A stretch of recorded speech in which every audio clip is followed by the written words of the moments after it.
안녕하세요, 김승현입니다.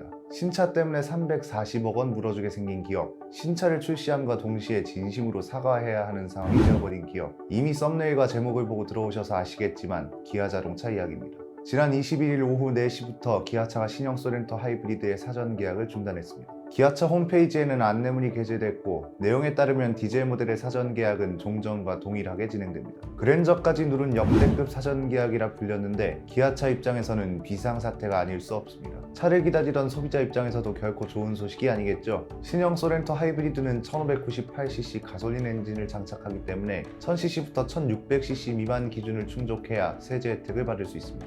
1000cc부터 1600cc 세제 혜택 기준은 공인연비 15.8km/L. 그러나 신형 소렌토 하이브리드의 공인연비는 15.3km/L, 즉 배기량으로 따지면 2cc가 부족해서, 연비로 따지면 0.5km/L가 부족해서 하이브리드 차지만 친환경차로 분류되지 못한 것입니다. 이로 인해 신형 소렌토 하이브리드는 친환경차가 받는 국가적 혜택인 세제 혜택을 받지 못하게 됐습니다. 이에 대한 보상이 어떻게 이뤄지느냐에 대한 관심이 뜨거웠는데, 기아차는 최근 신형 소렌토 하이브리드 사전 계약 중단 사태와 관련하여 소비자 보상안을 확정했습니다.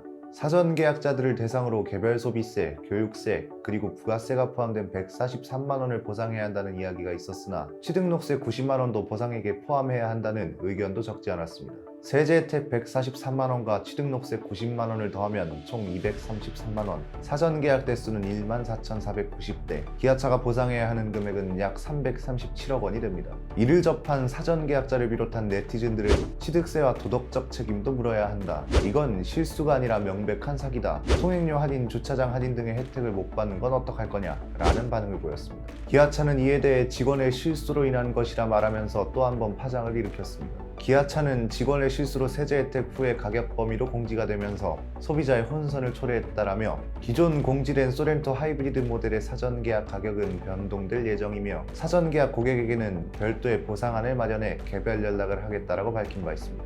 이를 접한 네티즌들은 차라리 회사 실수라고 해라, 서너 명은 결제했을 텐데 회사 잘못 아니냐, 이걸 직원의 실수로 돌리냐라며 강하게 비판했습니다. 161년 만에 뉴욕타임즈는 자신들의 오류를 수정했습니다. 2014년 뉴욕타임즈는 그로부터 161년 전에 철자 오류를 바로잡았습니다. 비록 사소할 수 있지만 뉴욕타임즈의 그런 행동은 무결점이나 무오류는 현실적으로 불가능한 것일지 몰라도 적어도 무결점과 무오류를 지향한다는 일종의 PR이었을 것입니다. 이 일화를 저는 오토포스트의 기사 오류를 바로잡으면서 떠올리곤 했습니다. 다시 돌이켜봐도 뭐라 할 말이 없는 불편한 일이었습니다. 저는 해당 기사에 사과문을 올리며 보도 책임자로서 다시는 이런 일이 일어나지 않도록 대책을 강구하겠다라고 말씀드렸고, 뉴욕타임즈의 일화를 떠올리며 혹 잘못된 것을 당장 알지 못했다면 161년 뒤에라도 사과해야 한다고 생각했습니다. 잘못된 것을 정정하는 것, 사실 그렇게 쉬운 일은 아닌 것 같습니다. 당연한 것이지만 생각보다 그렇게 많이 하지도, 막상 하려면 어려운 것이기도 합니다. 누구나 무결점, 무오류를 지향하지만 사람이 하는 일인지라 수많은 오류와 결점을 경험하고 겪게 됩니다. 오늘 내용에서 소개해드린 소렌토 하이브리드 사전 계약 중단 사태 역시 사람의 손을 거치는 일인지라 충분히 이해하고 넘어가실 수도 있을 것 같습니다.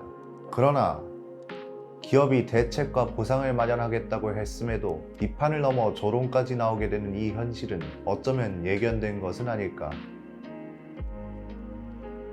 특정 기업과 관련된 문제가 터지면 언론들은 비슷한 제목의 기사를 쏟아내기 바쁘고, 피해를 입은 소비자는 마치 매뉴얼이라도 되는 듯한 비슷한 답변과 대처를 듣거나 경험하곤 합니다. 누군가는 기업의 압력으로 인한 결과, 누군가는 사회적으로 통상적인 절차라 말하기도 하죠. 무언가 잘못된 것에 대한 언론의 자세와 실무자들의 대처를 일종의 압력으로 받아들일 것인가, 아니면 흔히 말하는 통상적인 절차이자 업무로 받아들일 것인가. 사실 이 질문은 둘 중에 하나를 택해야 하는 질문은 아닌 것 같습니다. 압력이어도 문제고 통상적 업무라 해도 문제라는 것이 맞지 않을까. 사람으로 인한 실수로 만들어진, 아니 실수라 하기엔 너무나도 큰 사태, 이에 대한 대책과 보상을 내놓겠다는 기업을 향한 비판과 조롱, 실수가 낳은 또 다른 현상으로 나타난 결과는 비단 1, 2년 전이 아닌 수십 년 전부터 쌓인 결과물일 수도 있습니다. 기업의 대처를 두고 이 역시 끝까지 책임지는 믿음직한 기업이다 라는 말 대신 어딘가 날이 서 있는 비판의 목소리가 더 크게 들리는 듯한 이유. 거기도 그럽니까? 그래도 20년이 지났는데 뭐라도 달라졌겠죠?